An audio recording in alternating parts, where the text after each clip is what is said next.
Hello everyone! Today I'm going to be making a pirate costume, and this will be part 1 for the shirt and the tunic.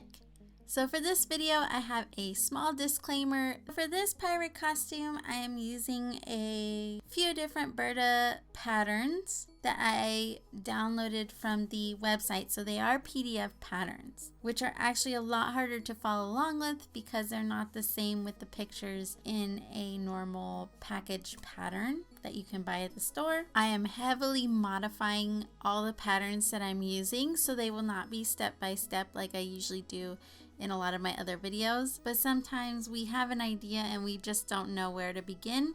So hopefully this video will help you with that. If you're trying to create something like this, or maybe something is the same style, I just really want to give you a place to start. The shirt is a little intimidating only because of the neckline split and the vents on the sleeves. So I myself had to kind of just wing a lot of the steps from what I know from sewing patterns so far. So even if you go back to these patterns, you'll see I do things a lot differently anyways. So for the tunic, I am using the girls jersey dress 08-2019 number 132, and for the shirt I'm using the Boho tunic view B 05-2011 number 136A. So today we're just going to be making the shirt and the tunic, and really all I'm going to be using is fabric and the buttons that are going to be used throughout the whole costume. All my other odd and end pieces I picked up from a thrift store, so it's a fairly inexpensive project for how detailed it really looks, which is kind of nice. So her size, she was a little small for the patterns themselves, so since they don't come with seam allowances, I basically just made the pattern without the seam allowances, and that fit her perfectly. So I guess she would have been a size 5, although a lot of what she's wearing is a size 4 right now. So we're gonna go ahead and cut out all of our pieces. Of course, there are some things that you're gonna have to measure out, which is A through E, and that'll be listed on the pattern directions for each size of those pieces. And the tunic, I just have 3 pieces, and I'm cutting out the same 3 pieces for the lining, which I end up using the same black filigree fabric just because I had enough of it. So the first thing we're gonna do is we're gonna start with the tunic. I'm gonna go straight to my front pattern piece, and I wanna curve out the neckline to make more of a V shape. So this will depend on who you're making this for. I measured it against my daughter to see how low I wanted the neckline to go, and from there I just made a line connecting it from the shoulder seam, and I'm gonna just make a nice neat line here, and I'm gonna cut this piece off. Then I have my waistline mark, and I'm gonna go to the bottom and I'm gonna cut off some of the bottom to hem it up to the length that I want it on her. And then I also added my seam allowance.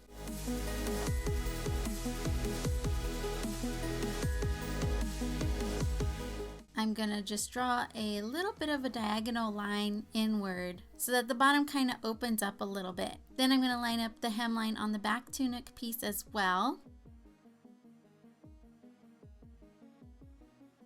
And I'm going to cut off all of the excess pattern we don't need.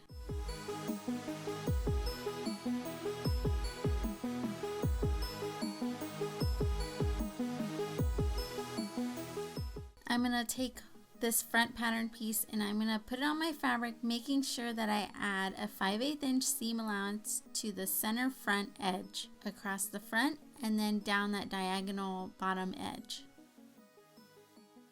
And I want 2 pieces, so you don't need to cut on the fold. So I have my front and lining pieces cut out, and I'm gonna lay the front and back pieces with right sides together.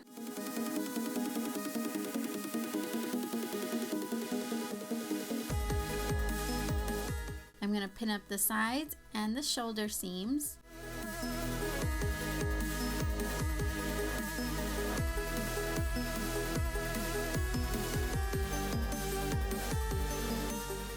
Sew these together at a 5/8 inch seam allowance. iron open the seams, and then a happy accident happened. I actually don't want the shoulder seams to be sewn together, so I end up using my seam ripper to take out those seams because I ended up wanting to have these fold as a guide. So we're gonna lay our outside and our lining piece right sides together, lining up all the edges.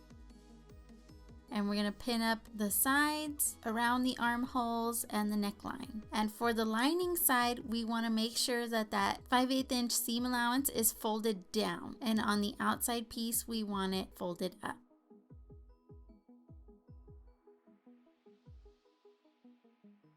We're gonna sew all these edges at a 5/8 inch seam allowance.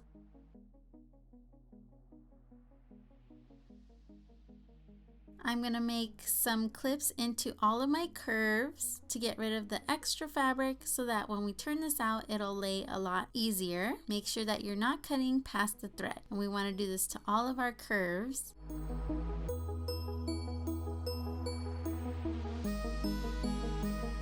And I'm going to cut off the sharp corners.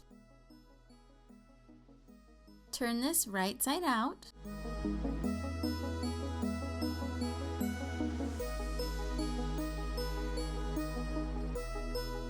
Taking my iron, I'm going to fold out the edges as neatly as I can and press them in place.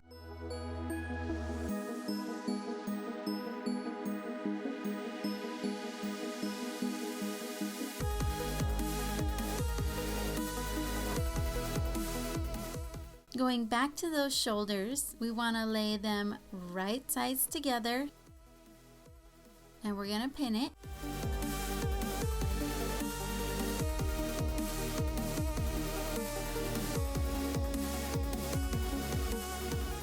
And then we're going to sew this at a 5/8 inch seam allowance, but you want to get it just before you catch that folded edge on the outside.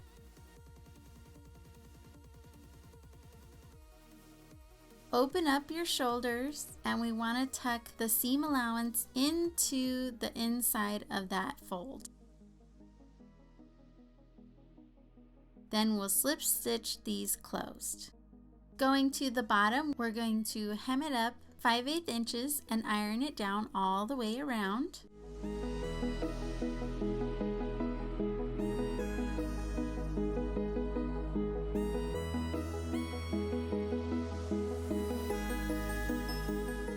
Fold this back together, and then we're going to pin the bottom. And we're also going to slip stitch the bottom closed. I'm only adding 3 buttons. For the first and third button, I'm going to lay them a 1/2 inch from that top edge and just before that bottom curve, so in that little straight area. And then the center one, I'll just measure out to put it right in the middle. And then you can sew these 3 buttons on. From where I have my button marks, I'm going to fold it over the other side. And I'm going to decide where I want my buttonholes to be on the other side to match up with my buttons. And I'm going to mark this.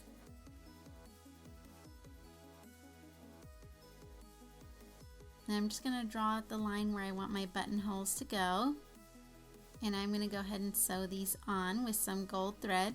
For the buttonholes, I didn't open them all the way. I just opened them enough for the button to go through. So that way the buttons stay in place a little better, and it kind of gives that nice buttonhole look that most pirate coats have.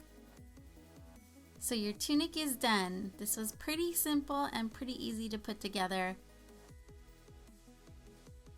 Now moving on to the shirt, I have my 3 pattern pieces here, and same thing, I'm going to measure out how long I want the shirt to sit on her, and I'm going to just hem this up following that shorter tunic length, and then I'll line the front up with the back pattern piece and mark the same length that I want on the back, once again following that shorter length line. And then I'll cut off this extra pattern. So you can see to my tunic, with me folding up the seam allowances, you'll see how much shorter it is to the tunic. Going to the front shirt piece, we're going to go along that front center fold, and I'm going to iron this so we have a definite line there at the top right before that mark from the pattern. Grabbing the facing for my front opening, I'm going to fold this in half just to see where the middle is, and I'm going to fold the edges toward this center line and iron them both in place.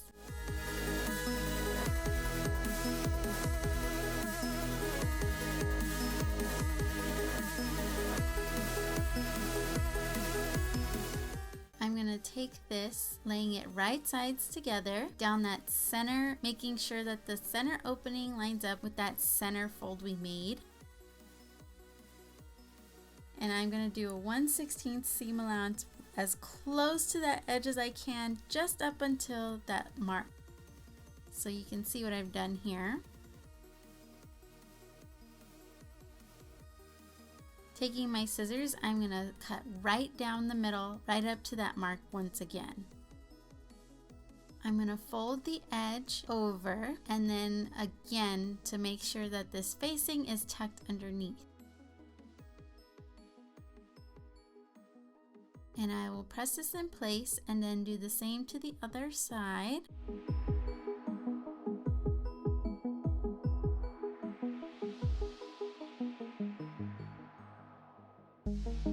I'm assuming this bottom piece was supposed to be tucked in, but I couldn't figure it out according to the directions. I just neatly folded it up twice. And I'm going to sew these edges at a 1/8 inch seam allowance. So just like so. It was so small I didn't mind the look of it at the end.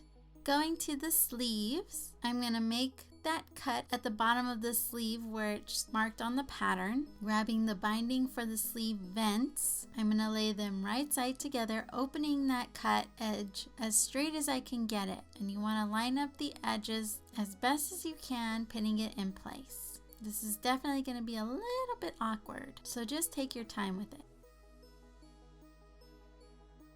Once you have this, we're going to sew it down at a 1/8 inch seam allowance.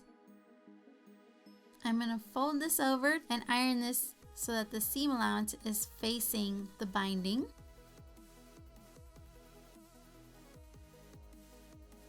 Then I'm going to fold over the other edge 1/4 inches and iron this down all the way across.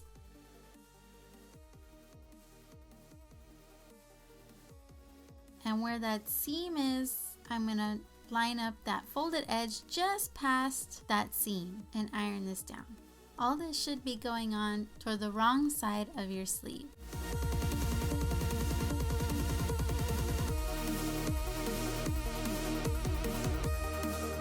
So now that I have this, I'm going to meet the sides together evenly. I'm going to fold those edges open.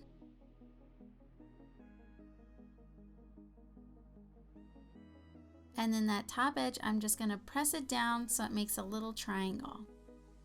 And I'll press this so it'll hold it in place.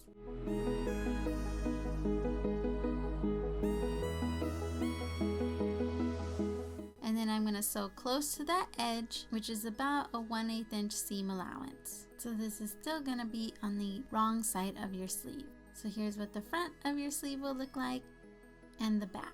Once again, I'm not completely sure this was entirely how I was supposed to do it, but I definitely made it work. So I'm going to fold up those short ends toward the back of the sleeve, and I'm going to sew these little edges down at a 1/4 inch seam allowance just to hold them in place. Do a gathering base stitch along the bottom edges of both sleeves, making sure to start and stop 5/8 inches from each edge. Start with a 3 to 4 inch tail of thread. I'm going to do a 1/8 inch seam allowance base stitch first, leaving a tail of thread at the end. Then I'll do the same thing at a 3/8 inch seam allowance.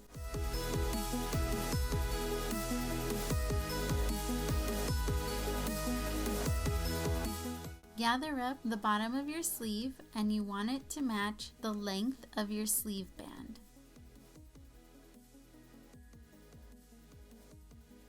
I'm going to line up the edge of the sleeve band at that 1/8 inch seam allowance.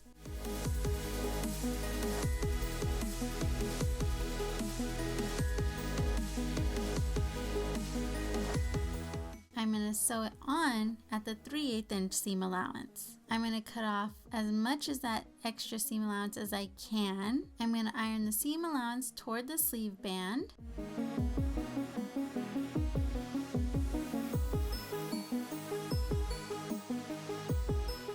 On the other edge, I'm going to fold it over 1/4 inches.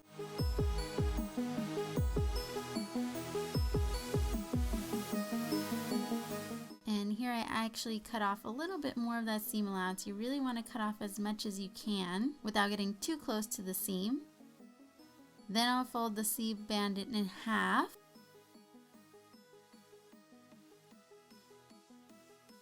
Take your sleeve and fold it right sides together, pinning up that straight edge, making sure the sleeve band is opened up.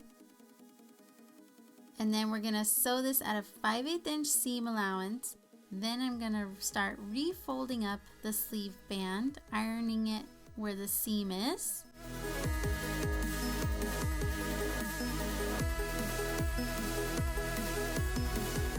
And I'm going to pin this all in place. Do the same thing to the other sleeve. Iron open the seam on your sleeve.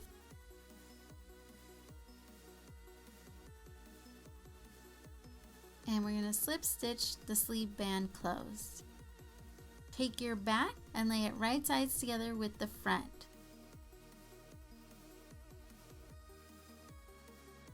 Pin up the sides. At that bottom edge, I'm going to mark 5/8 inches above that bottom corner.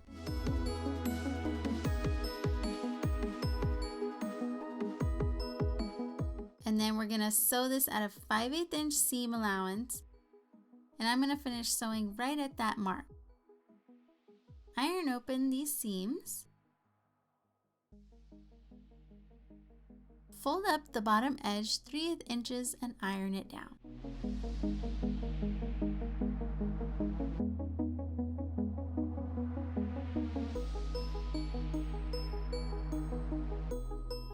Then fold it up another 3/8 inches, ironing this down.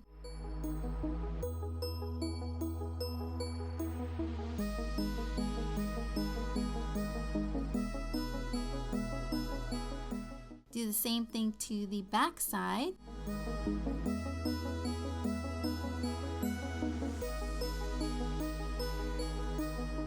Sew this at a 3/8 inch seam allowance or just before the edge. Take your sleeves and turn them right side out. Match up the sleeve to the armhole, matching the seam allowance and the edges.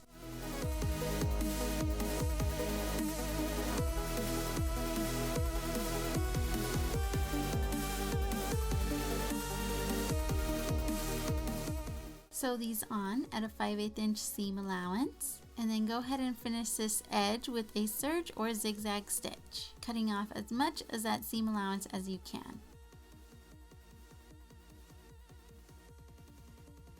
Do a gathering base stitch along the neckline.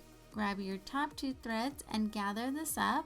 The pattern will state how big each section is supposed to be gathered. So starting at the back between the 2 sleeve seams, it's going to be 4.5 inches long. Each sleeve section is going to be 4 1/4 inches long.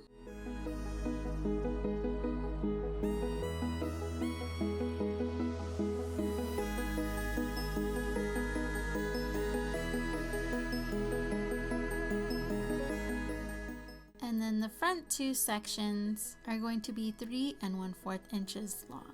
Once you have all the lengths, distribute your gathers evenly, and I'm just pinning everything to hold it all in place. Once I have everything the way I want, I'm going to tie off the ends of the gathers so nothing moves.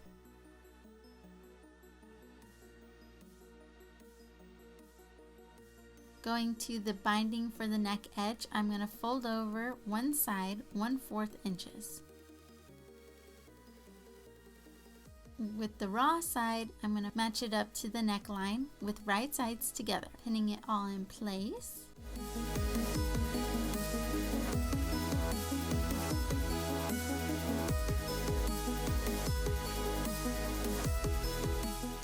I'm going to sew this on at a 5/8 inch seam allowance. Cut off as much of that seam allowance as you can.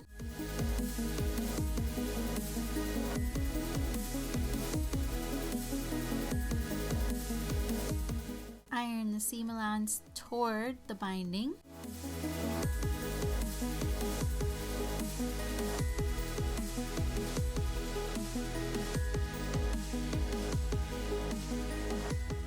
With those open edges, I'm going to fold them in so a nice finished edge, ironing it in place on both sides.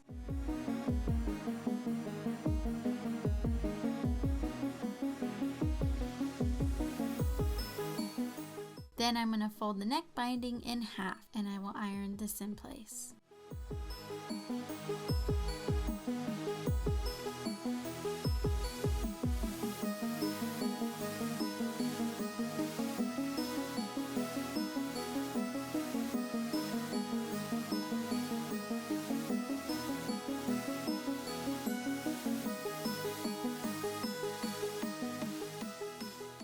Go ahead and slip stitch this closed.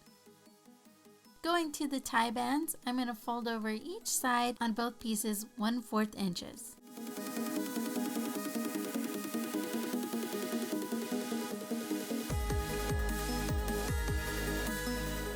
Then I'm going to fold this in half, matching up the edges.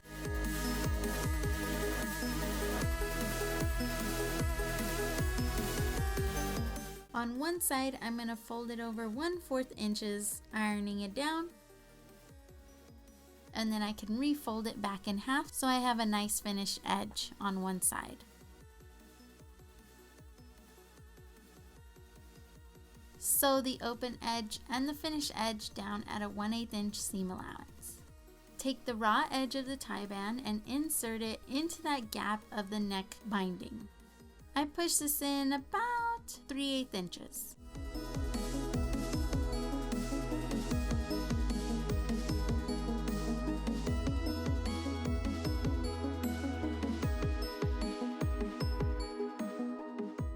Then I'm just going to sew as close to that edge as I can, which is about a 1/8 inch seam allowance. Your shirt and your tunic are now done. I had no idea what I was doing with the Burda pattern for the shirt. I tried to follow as best as I could, but some of it I just couldn't make sense of. So I just did what I could, and I still love how it came out. Even though I didn't have to add the slit or the little vent in the sleeves to make it easier, I still wanted to try. And I'm glad I did because those little details really made this costume. So when she takes off her coat, she still has that really great authentic-y pirate vibe without having everything on. The tunic is very simple. The blouse is a little bit harder, but I absolutely love how it all came together. So once again, although I didn't follow the pattern exactly, hopefully this can be a really good guide and you can apply some of these steps to a costume that maybe you're making for a child or an adult. So I really hope you enjoyed this approach to a tutorial, and I will have part 2 for the coat coming up next. So if you want to see that, please subscribe if you have not already and hit the bell so that you get notified when I do upload that video. I hope that I see you all in the next one. Thanks for watching. Bye!